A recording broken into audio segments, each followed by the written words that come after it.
Hello,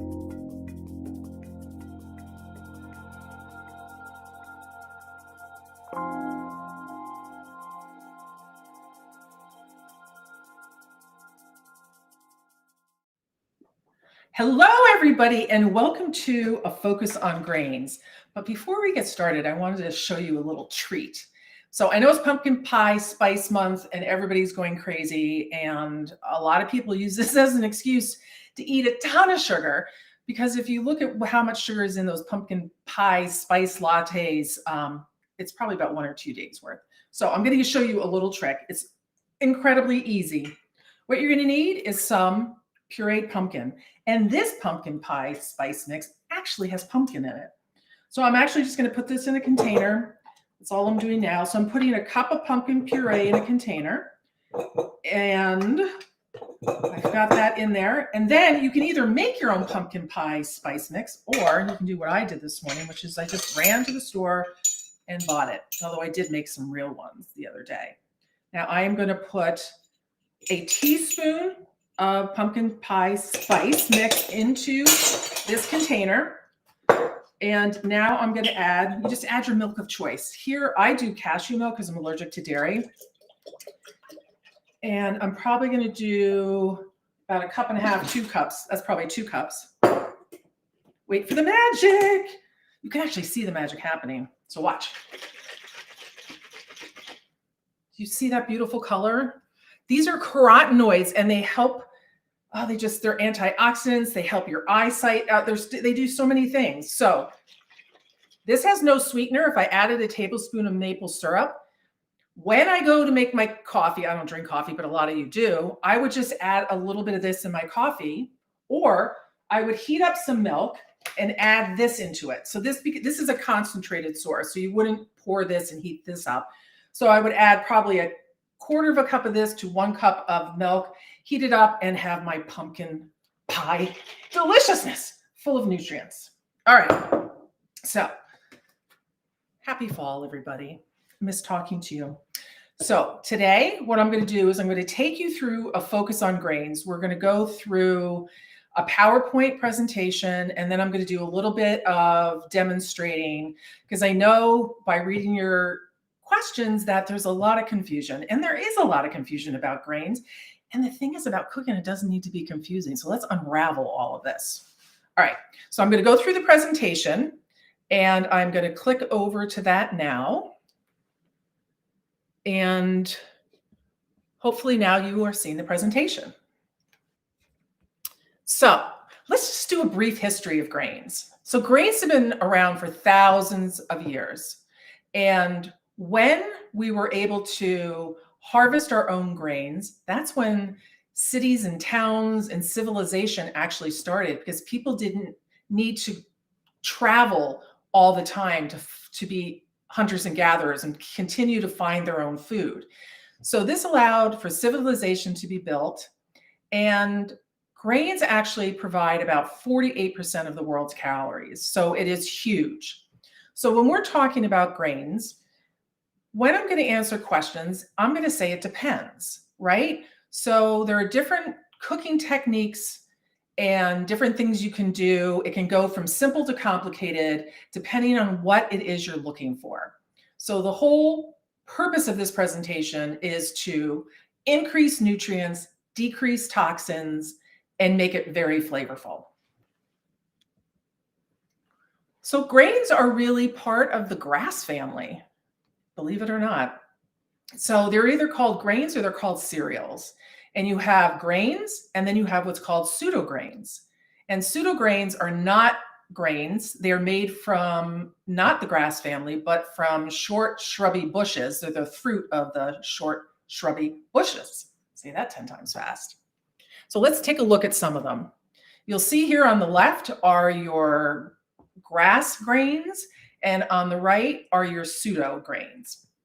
The ones that you see starred are called your ancient grains. So I know that someone asked a question about protein and what's high in protein. Well, believe it or not, most of the ancient grains are high in protein, like your spelt, your kamut, your teff, your amaranth, quinoa, and sorghum. And I'll answer that question in more depth, but just when we're on this, you could see how many different types of grain there are. And if I ask individuals what types of grain they eat, I think just like when I go to, all right, what fruit? Bananas, apples, right? When I go to grains, it's wheat and oat, right? And rice. But you can see there's a whole spectrum of grains. And like we learned in vegetables, when you have a full spectrum of a food group, whether that's a full spectrum of vegetables or a full spectrum of grains, each grain brings with it its own nutrient package, its own phytonutrient package. So by having different types of grains, you get different types of nutrients. So let's take a look at the anatomy of a grain. You'll see here a piece of grain that's cut in half. And the outer layer is the bran layer, and that's where the source of fiber is. So when I'm talking about grain, the number one thing I have in the back of my mind is fiber, fiber, fiber. Because when we get to like B vitamins and iron and other sources of antioxidants, those are found in a lot of different places. But if we don't eat enough whole grain, we're not going to get enough fiber in our diet. So the bran is super important. I think it's the most important layer, to tell you the truth, in my opinion. It also contains some B vitamins, some minerals, antioxidants, and phytochemicals. And then under that, we have what's the aleurone layer, which is just one cell layer that's high in protein and nutrients. And then under that is the endosperm, and that's the starchy place. So when you have a refined grain, that's all you're eating is the endosperm, right? They take off the bran and they take off the germ, because the germ has fat in it, and fat means it can go bad. But once you take the germ out, I mean, how long have you had your flour in your kitchen for, in your pantry? Once the germ is out of there, so goes the vitamin E, the healthy source of fats, some antioxidants, and B vitamins. So as you can tell, it's really important to have the whole grain. When we look at refined grains, some of them, once they're taken, the parts are taken away and you're dealt with the endosperm, they will add in these B vitamins, niacin, riboflavin, thiamine, and minerals such as iron. They're added back in. So those are called enriched grains. And those are the ones that the only ones you're not going to rinse when you deal with grains, because what they do is they spray these nutrients on the outside of the grain kernel. But as long as it's a whole grain, you are totally fine rinsing and soaking. So we've got these enriched grains, and they're lower in fiber and other nutrients. They don't take as long to process. And this is a rule, okay? This is a culinary rule. If it takes less time to process because it's already processed, the quicker your glucose is going to spike in your blood after you eat it. So refined grains will spike our sugar levels to a place that's not very healthy. So every time you eat refined grains, if you don't eat a source of fat and protein with it, it's going to keep going up, and that leads to prediabetes and diabetes. So refined grains, not so great. Whole grains, fabulous. And they're fabulous because of the fiber, like I said, the micronutrients. They can be high in protein, like we mentioned some, but here are some others: kamut, buckwheat, quinoa, spelt, and wild rice. And they also have a lot of phytochemicals.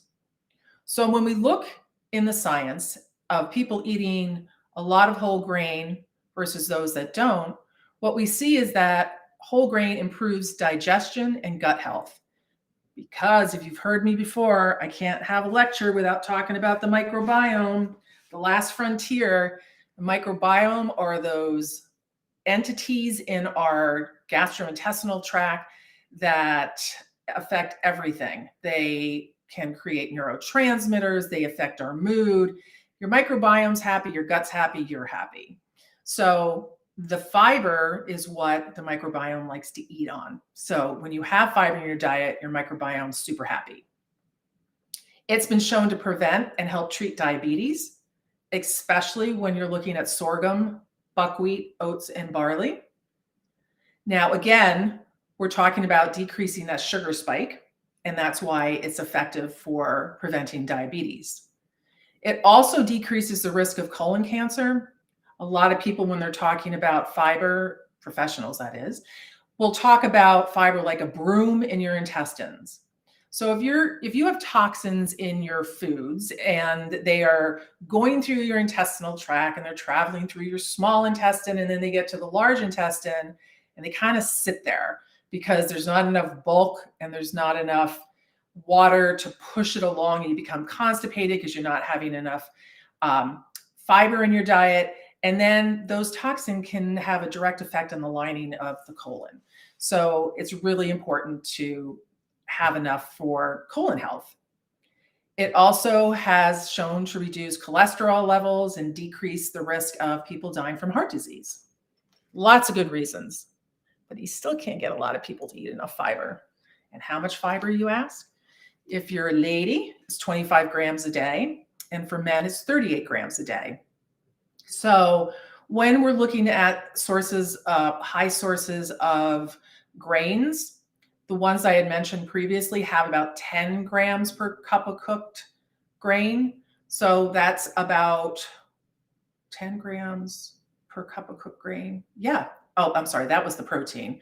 With the fiber, you're getting about 2, 3, or 4 grams. So it does add up to getting towards your fiber intake. Again, what I said in the beginning was fruits, vegetables provide fiber, but so do whole grains. You don't eat whole grains, you're not going to get enough fiber, and you're going to see the negative health consequences.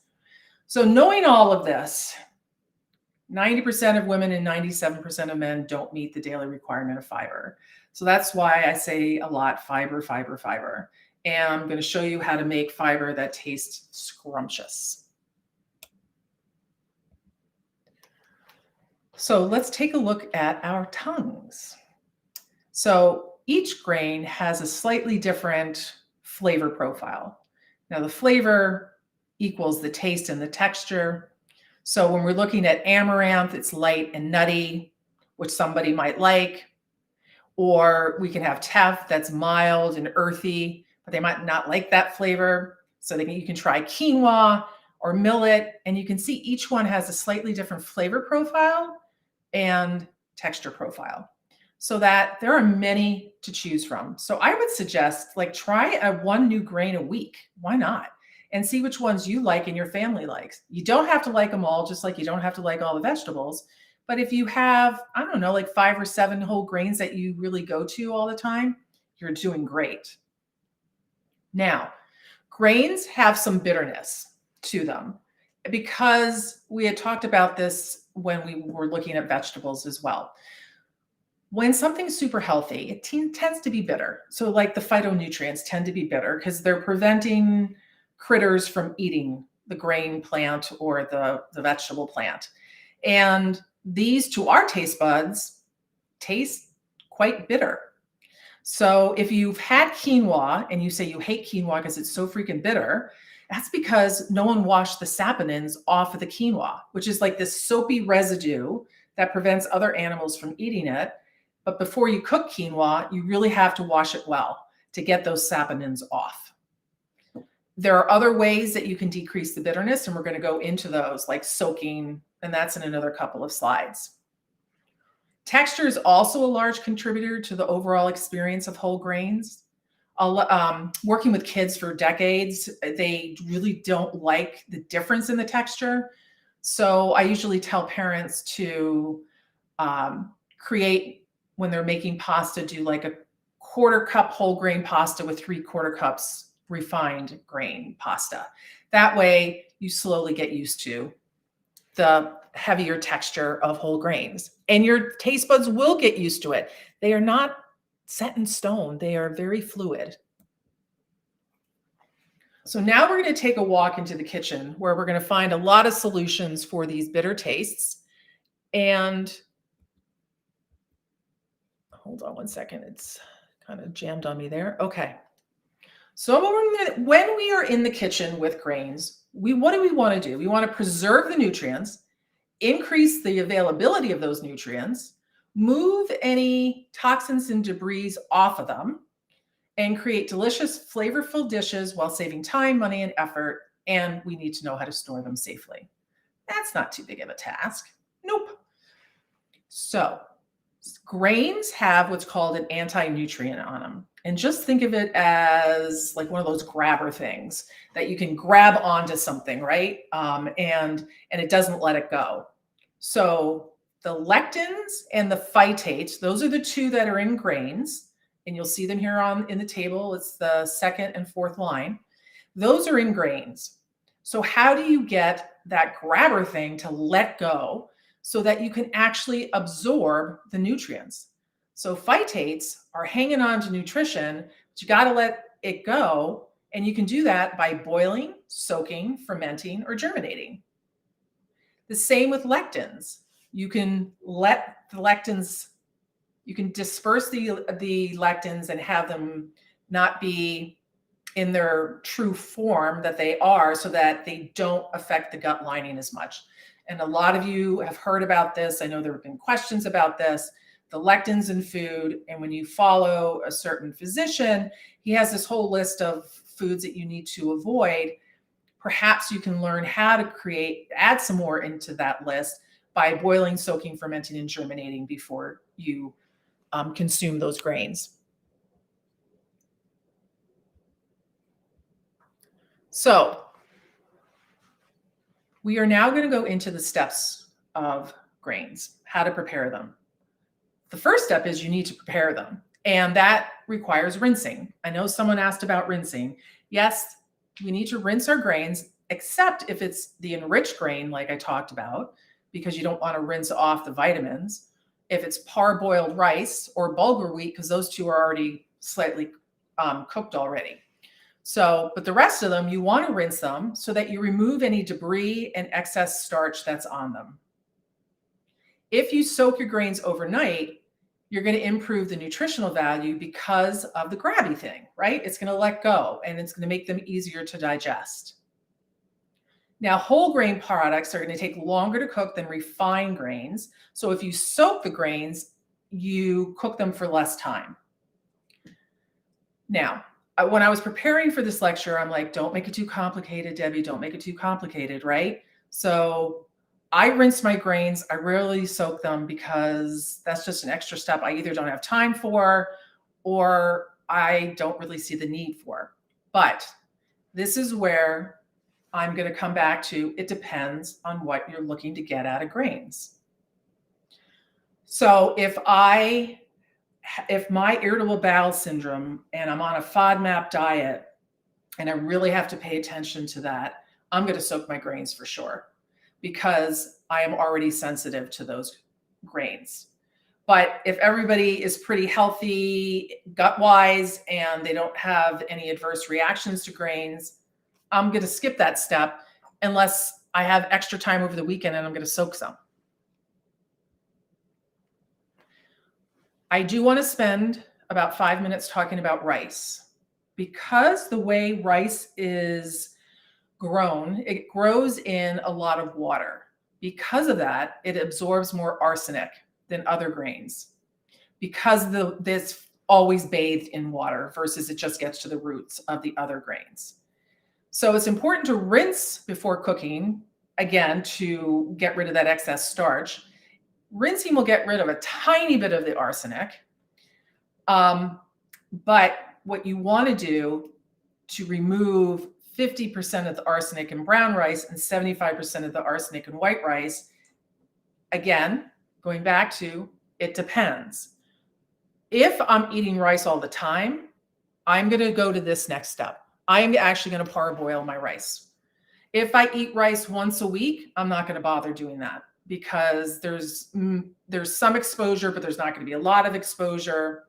Now, parboiled rice, you'll find parboiled rice in the supermarket that says parboiled rice. That's not what I'm talking about here. That's something completely different. This is, you want to take your rice, whether it's brown rice or white rice, and you want to add some fresh water to it, like 4 cups for every cup of rice. And then you want to boil it for 5 minutes, and then you want to discard that water because that's where the arsenic just moved to. It moved from the grain, the outside of the grain, and some of the inside of the grain to the water. And then you're going to add fresh water, and then you're going to cook that rice. Now you've just gotten rid of 50 to 75% of the arsenic.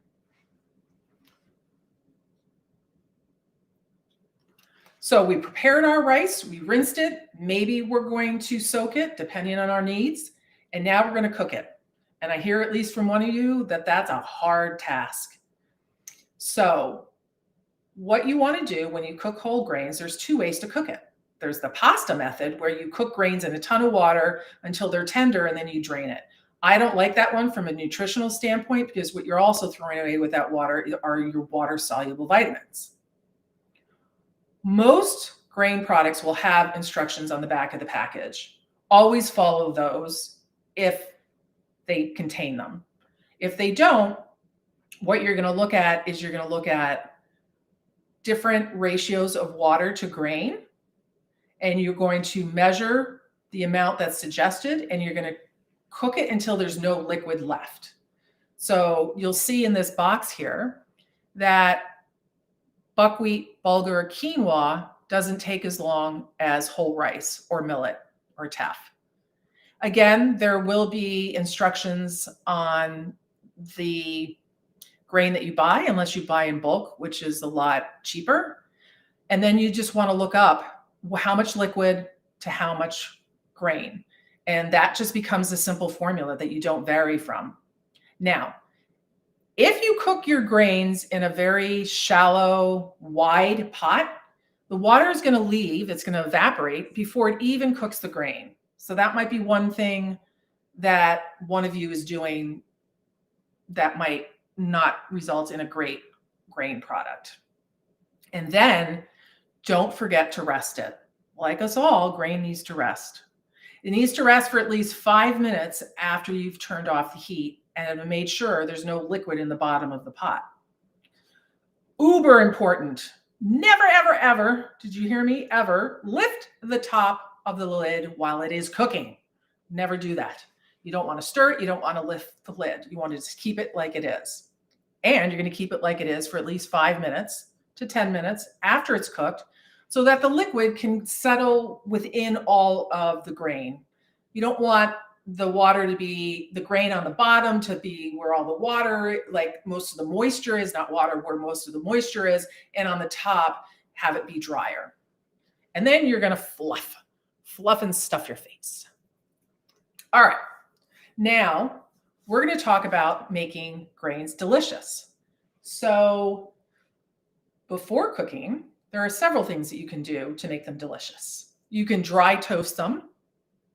You can also toast them in a little bit of oil, like rice.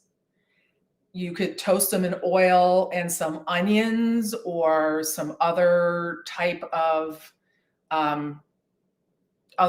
vegetable if you want. And I sometimes do onions and maybe some bell peppers, but tiny, tiny pieces of it. Dry toasting the grains will give it a kind of nutty flavor. And I love the little popping sound it makes. Or you can dry toast spices before adding the liquid. So you can add some spices to the bottom of the pan and heat them up a bit until you can smell them. Once they get really fragrant, you're ready to add your liquid in. Be careful, it can spatter up. And that's a way to flavor your liquid. During cooking, we use a liquid that's already flavored. So that means you either use a flavored broth like chicken, vegetable, mushroom, or beef broth. That adds a layer of flavor when you're cooking your grains. Or you can add your mirepoix to it. So that was your celery, carrots, onions that I kind of talked about when you're toasting the grains in oil, and you can add the mirepoix there. Or you can add to the liquid a bay leaf, although people, I got to be honest with you, I've never tasted the difference that a bay leaf makes in my entire life. I don't know, maybe I've got a gene that I can't taste bay leaves. I digress. All right, or a Parmesan rind. Don't throw out those Parmesan rinds. They're very delicious, and if you put them in the broth, they just disperse this umami flavor that's amazing. So that's what you can do during the cooking process. And then after, when the grain is still warm, you're going to add an acid to it. And what that's going to do is just going to brighten up the dish. So like that's a vinegar, some citrus, and you can also add a little bit of oil if you want. You don't have to. A plain or flavored oil. I love toasted sesame oil. It just takes like maybe like 2 teaspoons to really change the whole flavor profile of the dish if that's what I'm going for. And then when it's cool, You can add all sorts of things to it. Fresh herbs, dried fruit, nuts. And you can also make a meal out of it. And I'm going to show you how to do that in the next phase. Really important is to be careful with your grains, especially rice. You want to make sure that you don't leave cooked rice out for more than like an hour. They can be a real source of food poisoning. And I didn't learn this till later in life. I always thought rice was totally fine and mayo is what I needed to worry about, anything made with mayo. But no, rice, you can cook your rice and then you can actually kind of sprinkle it on a cookie sheet to let it cool faster. And then you can stick it in the fridge for 3 to 4 days or in the freezer for several months. And it's because of their high protein, the grains that have high protein, that really makes them highly perishable. Now, I'm also going to give you a trick, and it goes to the question about the diabetes.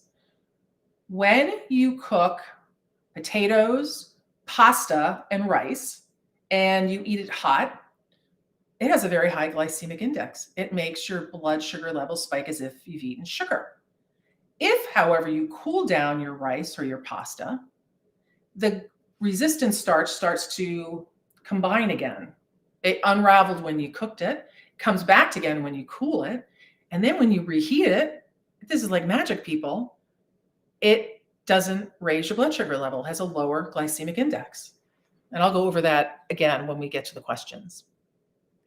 So I would really encourage you to stock your kitchen with a lot of these flavor enhancers and grains. And again, start with one at a time. There is a time that it takes your taste buds to get used to the more texture. So slow and easy is going to really win that race, especially for kids. Now, while you're looking over that list, Patrick and I are going to get on another video so that I can start doing hold on, I have trouble talking and walking at the same time. Don't worry. Share. Close the browser with the presentation. Yep. Okay. We're closing that browser. Closing that browser. All right. Okay. Now, just give me a minute, people. I am a lot of things, but technically good is not one of them. Factual tech that I am good at, but not this texty stuff. All right. Patrick, can you see that? Got it in position. All right, people.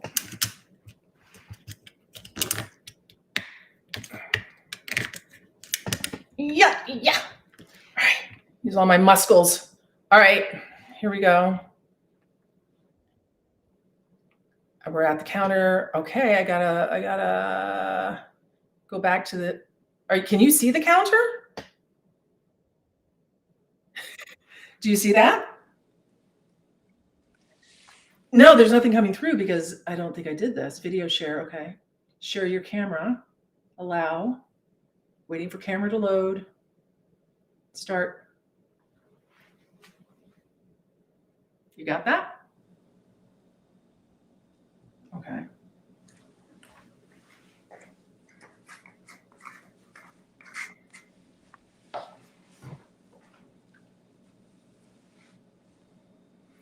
Okay.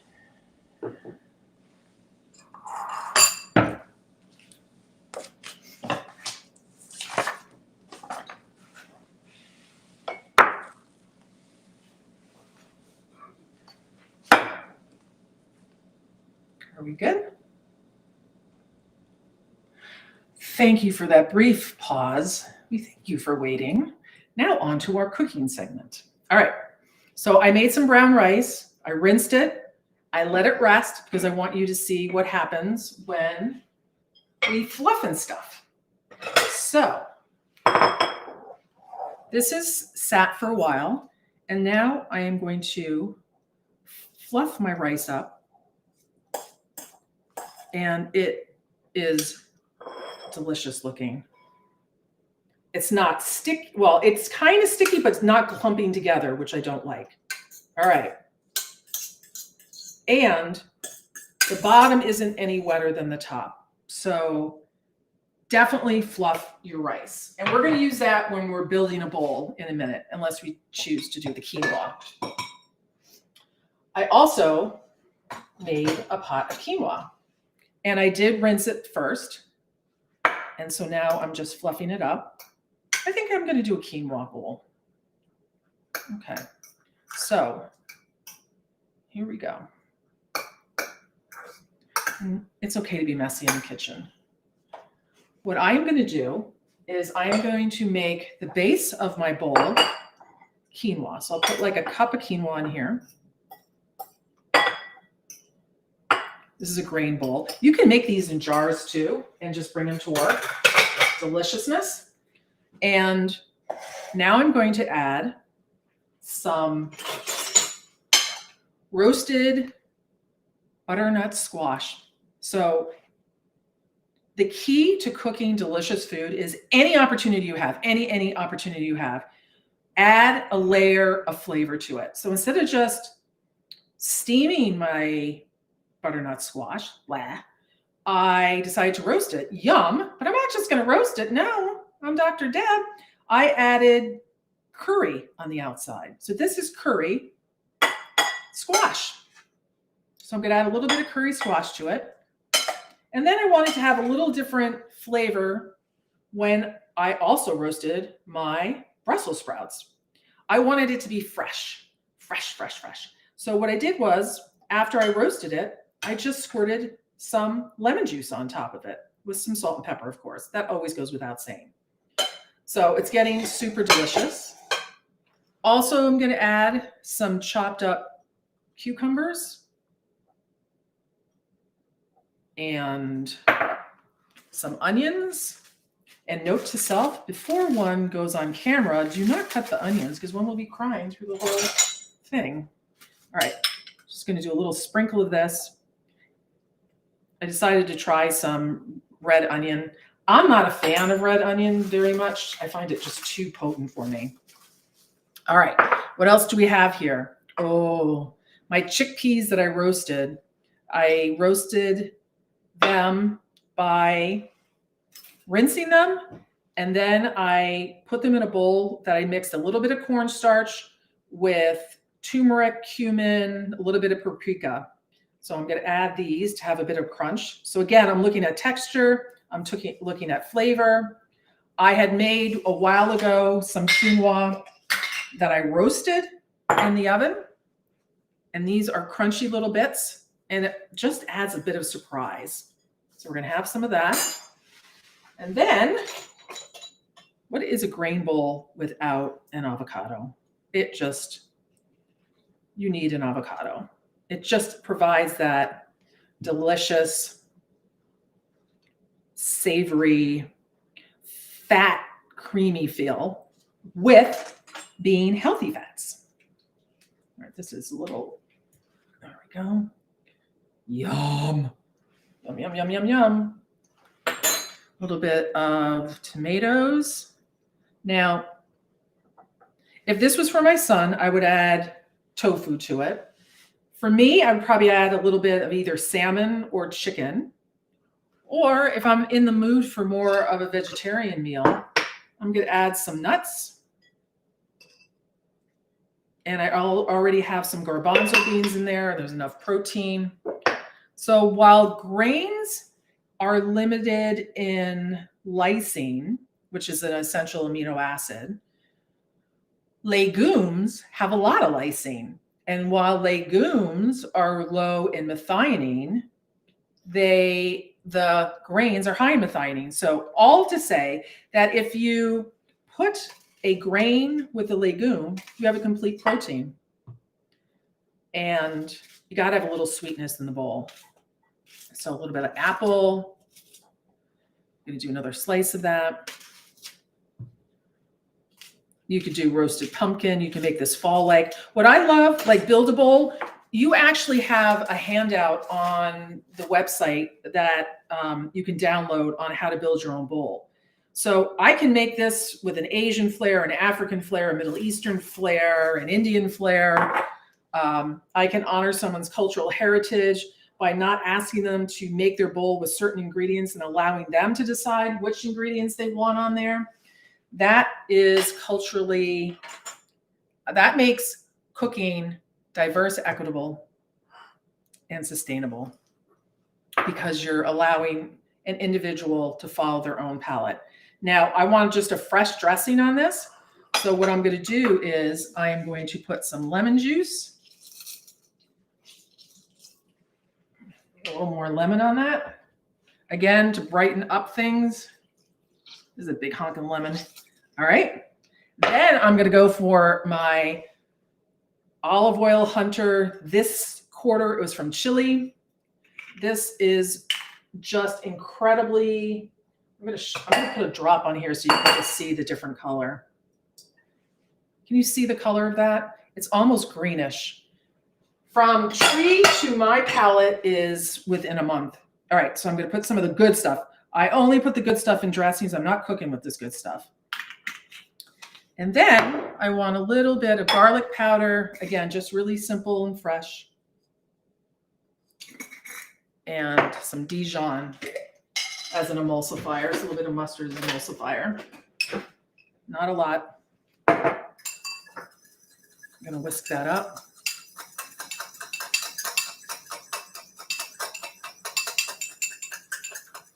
Now there's so much flavor in the grain bowl already that I don't need more than just like a spoonful of that. All right, people, it does not get more scrumptious than that. So don't forget to download your PDF. And that is the grain bowl. What I want to show you now are just some different types of grains, and then we're going to go over to questions. I want to have enough time for all your questions.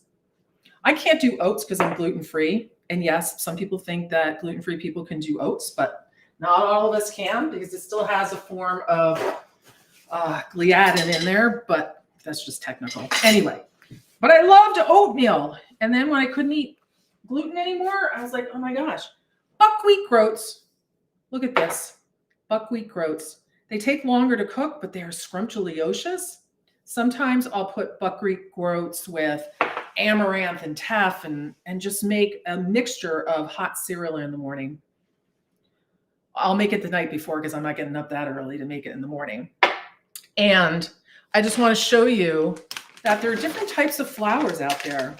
I have chickpea flour. I'll use that to make falafel. It's pretty dense, so you're not going to make a cake with that. It's pretty dense flour. And then we've got some sorghum.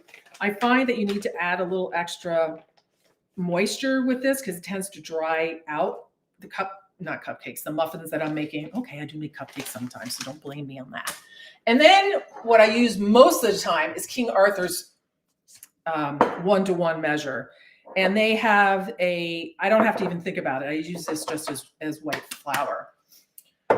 So lots of different things to choose from. We've got 3 colors of quinoa. We've got brown rice. I want you to take a walk on the wild side. Seriously, I want you to try grains. And then I want you to reach out to me and let me know how it's going. So you can join the Food Coach Academy. You can join our newsletter. You can do a 15-minute conversation with me for free if you go to the website, drdebkennedy.com, because I want to know how you're doing, how eating healthfully helps you. Oh, one last thing. This is the overnight soaking of the brown rice. And I bet you that's not even, it usually takes like 40 to 50 minutes. I think that's not going to take more than 15 to 20. To tell you the truth, it looks soft already. All right, that was my demo. Now let's switch over to some questions. And let me find those questions. It's on another browser. Okay, people, here we go. All right, questions. Okie dokie. You guys, there were some great questions that you all had. Let's start from the front. Sam, should I put this up like this so you can see me answer the questions? Okay. Hi, everyone. Okay, so now let's get to the questions. I do have some notes, but Sam, with kidney disease, you have to be super careful, as I know you are, because the kidneys process minerals, and I can't give you any specific advice. This is definitely when you need a registered dietitian. Because it is in the later stage, you've probably been told you can't eat many grains. I would, when you're meeting with your dietitian, ask about maybe, can you try some lower phosphorus vegetables or whatever it is they're watching for you. I wish there was a easy answer, but that's a level above culinary medicine. That's when you really need to work with a clinician there. So I'm sorry I don't have any great answers for you. All right, Joyce. As a student learning on the farm, we learned how to parch the grain heads before grinding the grain. Does this method change the health benefit of wheat? It absolutely changes the health benefit of wheat. So what that parching is heating up the grain to a point where there's like not a char, but like right before a char. So it's developing this brown shell. Now, you're going to lose some nutrients that way. You're going to definitely lose some antioxidants. You are going to lose some other nutrients. But the most important thing to know is that the amount of acrylamide, which is a toxin, goes up like significantly. It goes from like maybe like 10 to 1400. So I don't recommend parching your grain. I know it's an ancient method, but with the science and what we're learning is that, you're losing your antioxidants, you're losing your flavonoids and phenols, and the acrylamide level is just way too high. So I would say don't do that method anymore. All right, John, how do folks wash quinoa and other fine grains or pseudo grains? Yeah, quinoa just slips through the mesh in my strainers. Well, John, it turns out you have a strainer that's like this, very tiny. You have to get a tiny strainer where the mesh is very tiny. So quinoa won't go through here.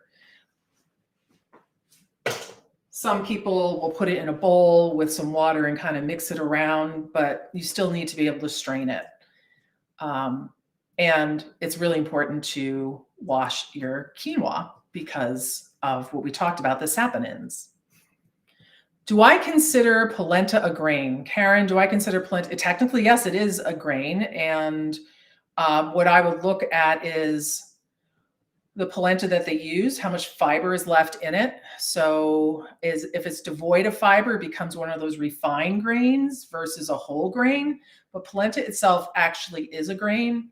I would want to use, and that's the thing, right? If you want a really creamy polenta and you're having it like once every 2 weeks, then make up your fiber somewhere else, because you're not going to get that creamy polenta if you use really coarse corn.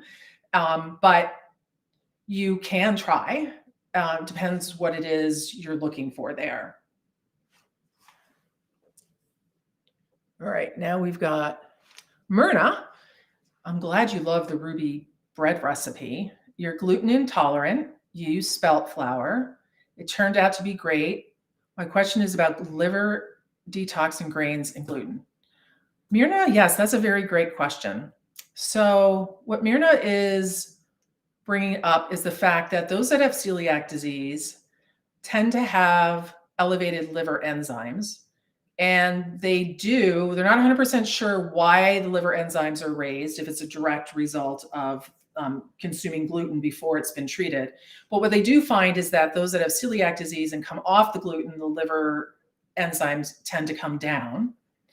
The other thing that is happening, and again, they don't know why this is, that with individuals with celiac disease, they're 3 times as high, they have a 3-time the prevalence rate of having non-alcoholic fatty liver disease. So a fat just stays in the liver and it's not healthy.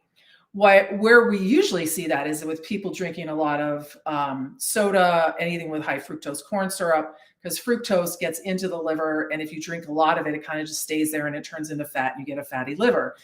With celiac, hopefully over time, the fatty liver will decrease. But I would also say, like, really make sure that you're not consuming a lot of high fructose foods, including agave is very high in fructose. So make sure of that. So a liver detox, I think the detox, it really depends on how aggravated and sensitive your liver is. I would say like really stopping with the grains, the gluten grains, and see where you are then. And then I would start to do maybe some juicing, some smoothies that contain the fiber to just to really nourish your whole body. Heidi, do all grains need to be rinsed before cooking, and what is the purpose of rinsing them? So as we said during the PowerPoint presentation is grains need to be rinsed unless they're enriched grains or they're partially cooked already, like the bulgur wheat. And the reason is to wash away debris, to wash away any type of, like maybe some of the anti-nutrients that are on the outside, that'll help with some of that. So yes, it is important to rinse your grains unless they have the nutrients on them, like enriched grains. Eliza or Eliza, that your question got me going for days. How could you get rice wrong every time? Well, I'm sorry that's happening. And once you now know it's like a formula, it's like a mathematical formula, then you will figure out how to do that. Now, I did find a link for you for foolproof making rice. So what's important to know is that you start by rinsing your rice. I wouldn't soak them. You're not there yet. I would rinse your rice and until the water runs clear. I would follow the directions on the back of the package. I would actually, if I were you, I would cook it in broth and just don't go any wilder than that. And cook it in a pot with a tight fitting lid because you want to make sure that the water is not escaping through a loose lid. And you want to make sure the pan, my comment about the pan was directed to you, that the pan's not so wide at the bottom that the water evaporates before it cooks. Rice cookers are absolutely okay. Sometimes rice cookers will shut off if there's not enough moisture in there, and you might need to add a little more moisture. Do not touch the lid. That was also, don't touch the lid. Let it cook and then let it rest. Just like when you're making a big piece of meat, if you do, you let it rest to let everything kind of go back to normal, kind of equilibrate. Is it important to toast the rice first? You don't need to toast the rice first. I would actually say, why don't you get really good at not toasting the rice? Work on just doing plain rice with a broth and get that down.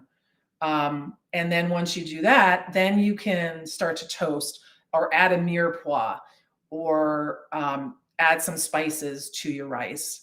Good luck. Let me know how you're doing. And I think the link will definitely help you as well. Okay. Nirida, you have a food sensitivity to gluten. If you soaked before cooking and eating, would that help to alleviate the symptoms?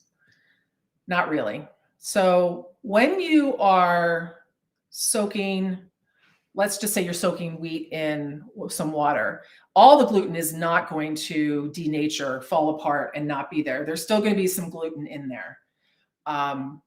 You say you're sensitive to it versus allergic to it, and that's like a big issue in terms of, I've been working with people for over 30 years with this type of sensitivity allergy. And in order to really discover if gluten is really an issue with you is to absolutely 100%, you have to stop all gluten for a good 3 weeks. It's not one of those things like you can eat a little bit now and again, because then you're just going to, if you are irritating your gut, you're going to irritate it again. So no, and there are so many other grains that we just went through. You don't have to have gluten containing whole grains. And I'm telling you, because I've been gluten-free for 30 years, what I used to make my almond bread, I could have knocked you over on the head with it. You'd pass out. It was like a block. It was like that. Now you can get some really great gluten-free breads, gluten-free. Well, there's waffles, but the thing is with gluten-free, unless you have to be gluten-free, don't be gluten-free because it's so devoid of fiber. And remember my fiber flag. So make sure that you are gluten-free, that you need to be gluten-free because of your health. And if so, rinsing is not going to help you. Choose another grain. What are the best grains to offer a 1-year-old child? Nicholas, do not do rice. Now that we know there's a ton of arsenic in rice, I would not do rice. I would actually do that later on. I would parboil it. But there are a lot of other grains that the American Academy of Pediatrics recommends, and I wrote that down. So millet, oats, barley, rye, wheat. So what you want to do is really start with one, see how he or she does, and then introduce another grain maybe 2 to 3 weeks later if it all went well there. So my only caution there would be to don't offer rice while she or he is still growing, and to really don't be afraid of offering whole grains, because that used to be a thing way back, but that's been debunked. Little kids' bellies, I mean, we're talking tiny amounts when they start to eat. So you don't have to worry that they're going to get too gassy. But again, your child will let you know that. For diabetics, okay. So Holly, we went over so whatever grains, so if you're going to do rice or you're going to do pasta, cook it, cool it, reheat it. That's going to lower the glycemic index. You can look, whole grains have a much, much better glycemic index. And again, working with your dietitian, if you have a certain amount of carbs you're allowed per day or whatever it is, I don't get into that. But whole grains are definitely less, they're going to spike your blood sugar less. And if you eat the carbs, the whole grain carbs, with a source of acid, it lowers the glycemic response. Fat and protein. Acid, fat, and protein will lower the glycemic response so that it doesn't spike. So I would do those 3 things. Okay, Donita. So we went over the grains that are highest in protein, a lot of the ancient grains.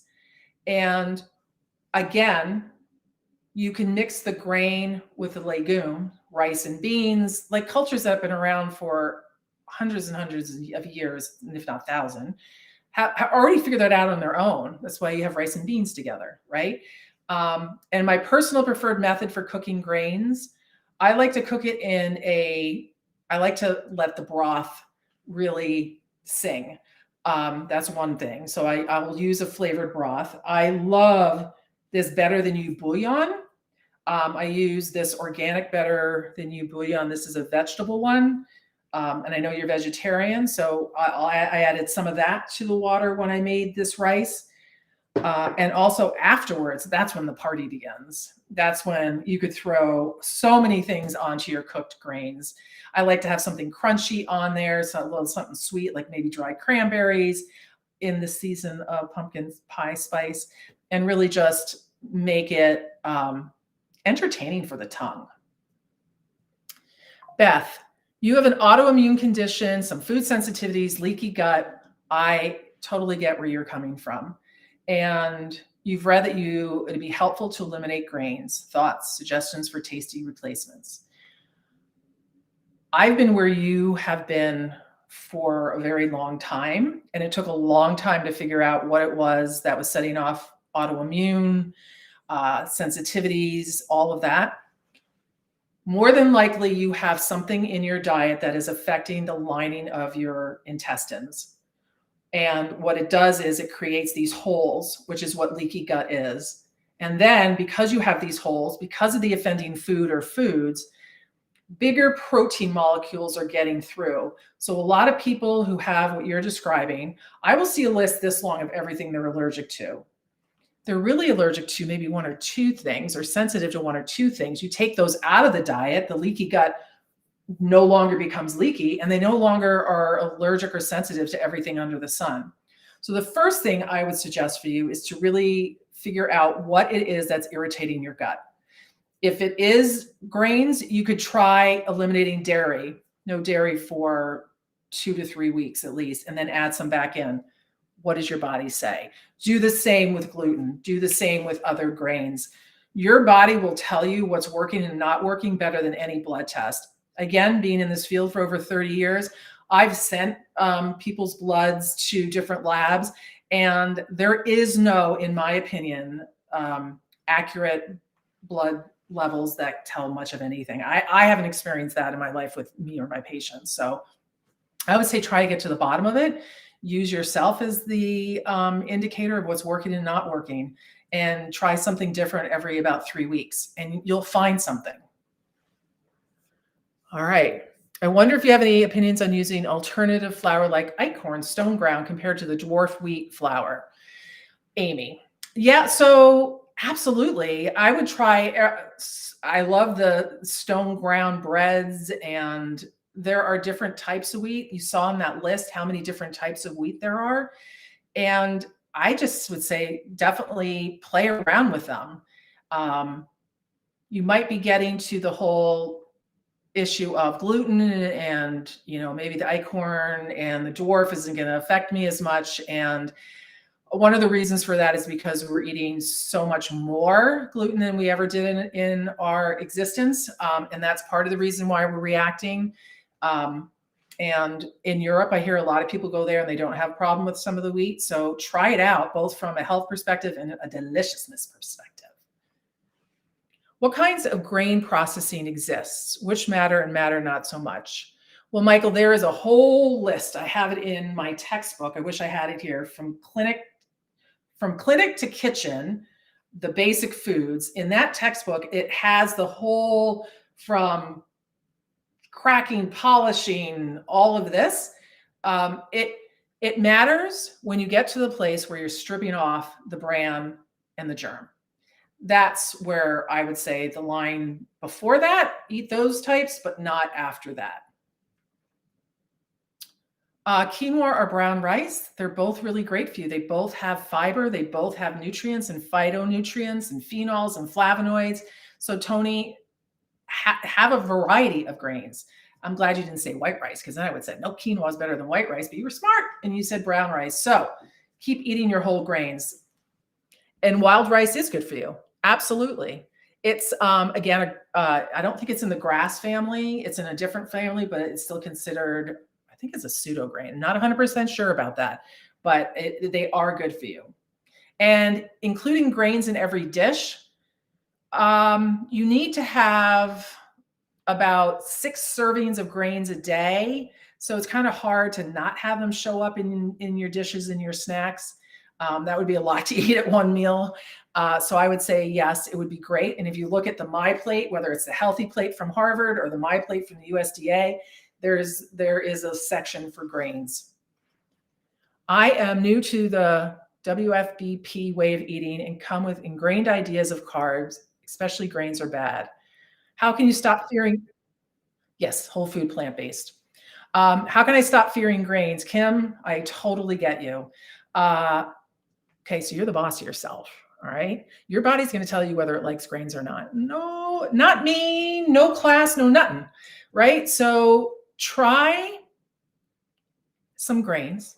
I would try some of the ancient grains. I would try quinoa. I would try the buckwheat. I would try them out one at a time. And if your body says no, then Kim, the answer is not this one, but you have about 20 to choose from. And again, it's really hard to get the amount of fiber that you need. I know this whole foods, plant-based way of eating, you're going to get a lot more than the standard American diet. But each food group brings with it its own unique complement of phytonutrients and nutrients. So I would say take one baby step at a time, right? Just try one, see how your body feels, and go from there. How are the fiber recommendations by lifestyle determined? Michael, there's a lot of science that goes into that. And I think if you actually, you'd have to Google that. I took that in class about 30 years ago, and I don't remember how it is.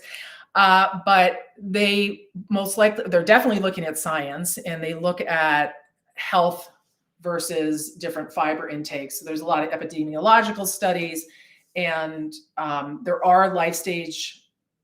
I said the 25 and the 38 for males and females, but if you're older, there's a different level. You're younger, there's a lower level as well. So you need to look it up for your age and gender. Is it okay to dry roast grains without rinsing? Well, if you're going to dry roast quinoa, you're going to get quite the bitter thing, Tamara, but you can try it. I actually didn't rinse my quinoa because it said pre-rinsed. I don't know if you can see that. It said pre-rinsed. That again, that's up to you. If you were immune compromised, I'd say no. If you are a healthy person, I'd say, well, don't. If that bothers you, then don't. Like, you don't have to do that. Do we have access to your PowerPoint? I would love to use it for a cooking class. Not the PowerPoint. That what you have access to is the Food Coach Academy and the textbooks, Carol. And I would recommend that you actually get the textbooks. They're on Amazon. So if you just look up Dr. Deb Kennedy, you'll see there's 5 of them on there. I did this textbook with like 40 experts from around the world. And all the information I'm going over with you today came out of those textbooks. So get the one from clinic to kitchen, the basics, the basic foods. I keep looking here because that's usually where I have my book. And there's a whole grain chapter, and you can actually do exactly what I did by using that. Can rice be dry roasted? Yes, absolutely. You don't have to use oil, Michael. Absolutely. All right. I have gastritis and have to stay away from a lot of spices, citric acid. I'm allergic to onions. Use in many recipes when I'm cooking. Any suggestions? Well, Patricia, I know you listed a lot of things you cannot have. So it looks like acid's out and a lot of spices are out. So you're going to use some more cooking techniques to bring out flavor. So like what I did here with the squash, I added flavor, well, by roasting, you wouldn't add the cumin. I'm just really curious what the gastritis is all about and whether or not anyway. So I'm sorry about that. That sounds horrible. Looks like maybe you can have garlic. Garlic's your friend. It's very healthy.